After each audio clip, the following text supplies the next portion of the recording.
अब जो है हम लोग बात करेंगे वर्ग में जो है, इसके पहले हम लोगों ने 2 वीडियो देख लिया है और यह वर्ग का जो है पार्ट थर्ड है। तीसरा भाग देखेंगे और तीसरे भाग में हम लोग क्या देखते हैं कि वर्ग का सूत्र देखते हैं। सबसे पहले बात करेंगे इसमें जो है वर्ग का परिमाप। मैंने बताया अगर कोई भी बहुभुज हो, अगर उस बहुभुज का परिमाप निकालना हो, चाहे बहुभुज वर्ग हो, आयत हो, कोई चतुर्भुज हो, पंचभुज हो, सिर्फ उसकी भुजाओं को अगर जोड़ देते हैं, त्रिभुज हो भुजाओं को जोड़ देते हैं तो परिमाप जो है ज्ञात हो सकता है। यानी वर्ग का परिमाप बराबर चारों भुजाओं का योग भी होता है। ठीक है, या कह सकते हैं कि वर्ग का परिमाप बराबर सूत्र हो जाएगा भुजा गुणे 4, भुजा गुणे 4। ठीक है, तो यह वर्ग के परिमाप का सूत्र हो गया, वर्ग का परिमाप बराबर भुजा गुणे 4। अब बात करेंगे वर्ग का क्षेत्रफल। तो वर्ग का क्षेत्रफल क्या होता है? भुजा स्क्वायर, यानी भुजा का वर्ग कर देंगे तो वर्ग का क्षेत्रफल बराबर भुजा स्क्वायर हो गया। अब मान लेते हैं कि अगर यहाँ पर वर्ग का क्षेत्रफल बराबर भुजा स्क्वायर दिया गया है, अगर इससे भुजा ज्ञात करना है तो क्या करेंगे कि दोनों तरफ का जो है वर्गमूल ले लेंगे। ठीक है, अगर जो है यहाँ पर स्क्वायर दिया गया है और अगर यहाँ से भुजा ज्ञात करना है, अगर इस स्क्वायर को हटाएंगे तो क्या करेगा कि यह वर्ग के क्षेत्रफल के साथ जो है करड़ी बना देगा, नहीं वर्गमूल में ले लेगा इसको। ठीक है, तो भुजा बराबर हो जाएगा करड़ी में वर्ग का क्षेत्रफल, वर्ग का क्षेत्रफल। ठीक है, यहाँ से सूत्र बन गया, नहीं 2 सूत्र बन गए। एक सूत्र है कि वर्ग का क्षेत्रफल बराबर भुजा स्क्वायर और दूसरा सूत्र बनेगा भुजा बराबर करड़ी में वर्ग का क्षेत्रफल। अब जो है ये दोनों सूत्र हो गए। अब तीसरे सूत्र की तरफ प्रस्थान करते हैं।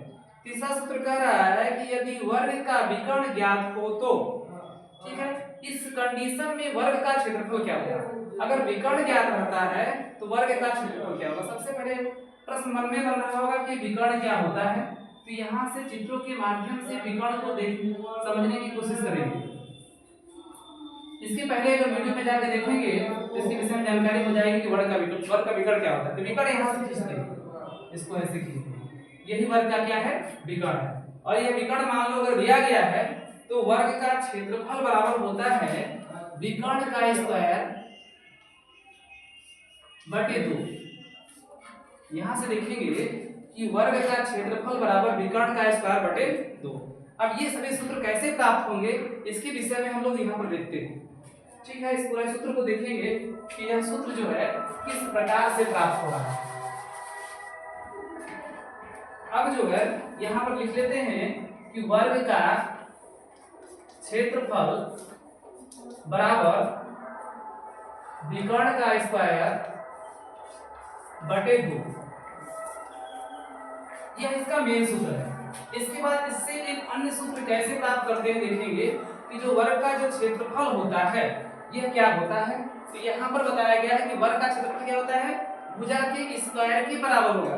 तो यहाँ पर लिख देंगे इस वर्ग के क्षेत्रफल के स्थान पर भुजा स्क्वायर लिख देंगे। तो ये हो जाएगा भुजा स्क्वायर बराबर विकर्ण का स्क्वायर बटे 2 कर देते हैं। अब यहाँ से हम लोग क्या करेंगे, इसका वर्गमूल निकाल लेंगे। अगर वर्गमूल निकालेंगे तो वर्गमूल निकालने पे ये दोनों तरफ के वर्ग क्या हो जाएंगे? हट जाएंगे। जब वर्ग हट जाएंगे तो यहाँ पर क्या बचेगा? भुजा बचेगा और यहाँ पर जो है ऊपर जो है विकर्ण बटे बचेगा। इसके बाद जो है अब 2 का वर्गमूल करेंगे तो 2 किसमें चला जाएगा? करड़ी में चलाया जाएगा, तो करड़ी में 2 हो जाएगा। तो यहाँ से सूत्र हमारा प्राप्त होगा भुजा बराबर विकर्ण बटे के कड़ी में 2। ठीक है, भुजा बराबर हो जाएगा विकर्ण बटे कड़ी में 2। तो यहाँ पर वर्ग की भुजा बराबर सूत्र बन गया। यहाँ से सूत्र बन रहा है, ध्यान से देखो, यहाँ से तो लिख देंगे विकर्ण बटे कड़ी में 2। ठीक है, यहाँ से हो गया कि वर्ग की भुजा बराबर विकर्ण बटे कड़ी में 2। यदि विकर्ण ज्ञात रहेगा तो सूत्र बना। अब जो है तीसरा सूत्र भी प्राप्त कर सकते हैं। यहाँ से कैसे करते हैं देखते हैं। अगर यहाँ से विकर्ण निकालना है तो यहाँ इसका क्या होगा? इसके बटे कुछ भी नहीं है तो 1 मान सकते हैं और इसका गुणा इसमें कर देंगे और इसका गुणा इसमें कर देंगे। अब जो है एक का गुणा अगर विकर्ण में करेंगे तो कोई प्रभाव नहीं पड़ेगा। यहाँ लिखेंगे कि विकर्ण बराबर भुजा कड़ी में 2, भुजा कड़ी में 2। इस प्रकार से प्राप्त हो गया कि अगर जो है विकर्ण ज्ञात करना है, अगर भुजा दिया है तो विकर्ण बराबर भुजा कड़ी में 2, या हम कह सकते हैं कि वर्ग का विकर्ण बराबर, यहाँ से इस सूत्र को लाएंगे और यहाँ पर लिख देंगे, तो वर्ग का विकर्ण बराबर हो जाएगा भुजा कड़ी में 2। ठीक है, तो यहाँ पर हम लोगों ने देखा है यदि वर्ग का विकर्ण ज्ञात हो, इस कंडीशन में हम लोग वर्ग का क्षेत्रफल, वर्ग की भुजा, ठीक है, और जो है भुजा के रूप में जो है वर्ग का विकर्ण भी ज्ञात कर लेंगे। तो यहाँ पर हो जाएगा कि वर्ग का क्षेत्रफल बराबर विकर्ण का स्क्वायर बटे 2 हो जाएगा। यहाँ पर होगा वर्ग की भुजा बराबर विकर्ण बटे कड़ी में 2 हो जाएगा। यहाँ पर होगा वर्ग का विकर्ण बराबर भुजा कड़ी में 2 हो जाएगा।